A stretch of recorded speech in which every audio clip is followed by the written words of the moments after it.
G'day guys, welcome to Rumble's Fish Room. So check it out, my street is having a Christmas party. So we're going to have to make this video quick. Today's video, I'm going to do a video showing you the new fish. The members got their 1 week head start on the new fish, so it's about time I showed you guys. If you're new to the channel, that's my koi pond. This is like the first time I've done an intro without my face really. So I went riding today. First time I've been riding since the baby's been born. So I kind of wet the baby's head, but I wet it with 2-stroke petrol instead of beer. Sounds about right, eh? What do you guys reckon? Is that a good analogy? I blew a fork seal, and even though a fork seal's simple, I'm either gonna do a front end swap or get a new bike. Kind of seems ridiculous, hey? There's a 2018 gas, basically the same bike as this, but 14 years newer, on marketplace for 8.5 grand, and it's been up for 12 weeks. I could probably lowball, and it's got the KYB suspension, which is the front end conversion I would do to this if I did keep this. And like at the price point, so I'm like 3 grand into this bike right now. If I do the front end swap, that means I'm 4 grand into this bike. I could sell this bike for 2.5 grand now and buy the... Oh, did I tell you the gas that's for sale only has 14 hours on it?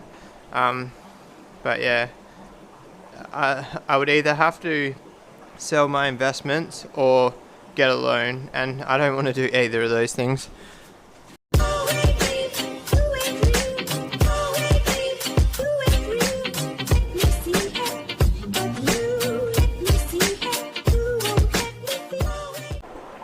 Alright guys, here they are. So the tank looks kind of empty. One cool thing is they're chilling at the front. So one of my biggest worries was that they wouldn't come to the front, but they're not stupid. They know who feeds them. So they are Uaru cichlids. I think that's how it's pronounced. There's a little bit of a sad story behind them, but I will tell you. See how this guy's beaten up? That's from transport. They weren't beaten up when I picked them up, and there's one down there. So I think that one's a girl and that one's a boy. So there was actually 5. I did buy 5, but on the way home they were absolutely crazy, smashing. I had them in my 100-litre esky. They probably had like 40 litres of water, like it was heavy, and they were slamming the sides of the esky, kind of like the only other fish I can remember that have done that is like koi fish. So like koi fish, you should always bag them, never put them in a square box. And one of them, I'm going to pronounce it wrong, but the petricola fin, I could see that it was like pointing forward and there was something wrong with it. And I woke up the next morning after I put them in this tank, and unfortunately it had passed away. Absolutely no fault of the seller, absolutely no fault of the purchaser. It was a transit thing. They've just realised I'm not feeding them, and they've taken off downtown. I've been putting some extreme fish food in there.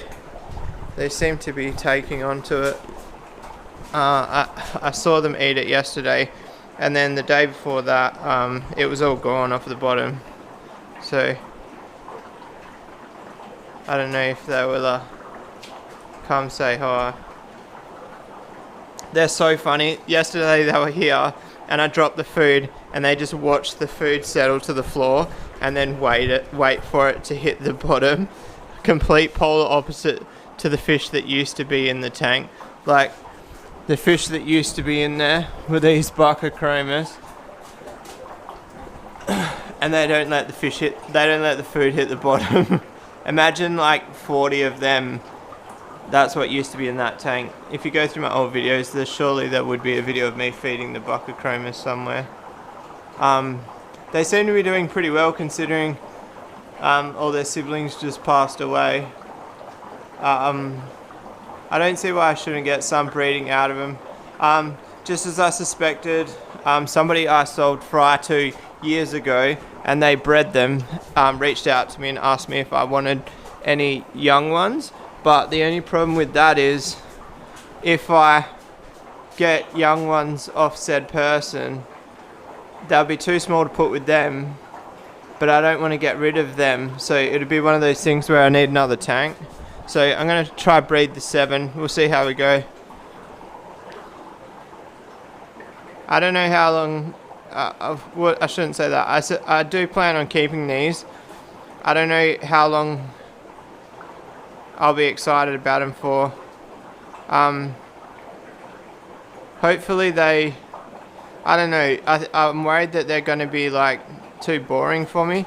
So I didn't like the discus, and I didn't, and like frontosa, I haven't enjoyed keeping frontosa. So I've been told that these are similar to them, and I can kind of see that. They're kind of fighting at the moment, which hopefully that's a sign that they'll be more exciting than discus. But yeah, they do kind of seem like giant discus. They are huge, guys. This tank's 7 by 4 by 2 foot high.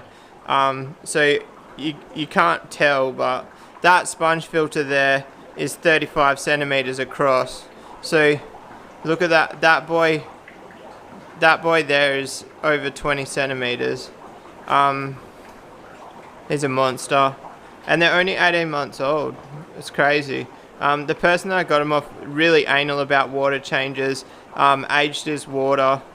I'm not sure if he used any products, but they were in a discus tank, so like he was doing, he was basically caring for the water well enough to keep, for discus to thrive.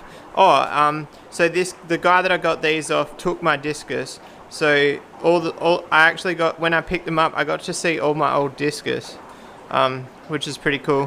One of them does have like that blue sheen in its top fin, and I'm hoping like a couple of weeks in a blue tank, the blue sheen might come through the others, but we'll have to wait and see. I think because they're in a blue tank, it's something that I won't pick up on this camera, but if I get my DSLR out, I'll be able to pick it up. I'll be able to get the blue sheen in a nice photo. On that note, guys, I want to get the DSLR out. For anybody who doesn't know, I have a mirrorless DSLR. I can't remember if it's mirrored or mirrorless. If for all the tech buffs out there, it's a Canon 60D. I've got a 100mm macro lens. I've got remote flashes. I got some dollars there. So before I started vlogging, my like sort of hobby was taking photos of the fish, and I kind of replaced that with videoing the fish and vlogging.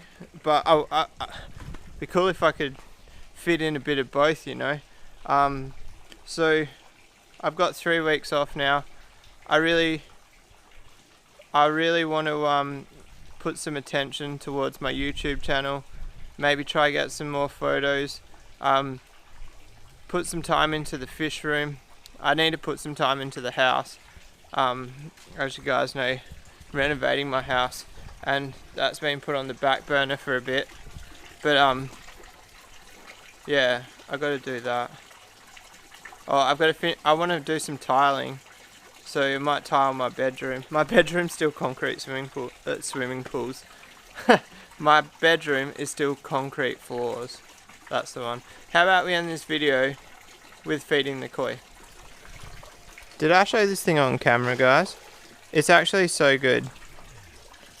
The only problem with it is I go through way more koi food. It sounds dumb, but because it's so easily accessible, I remember to feed them more. I think their colours look way better on that food. I'm almost out. I've almost been through, can't remember if it's 10 or 20 kilos of that food. So I've got to go up to Naran Fish Farms and get some more of that.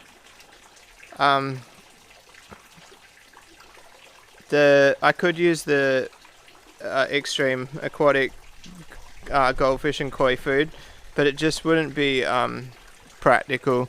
The amount of food that I go through. You just saw that I throw 2 handfuls in a day, so this food is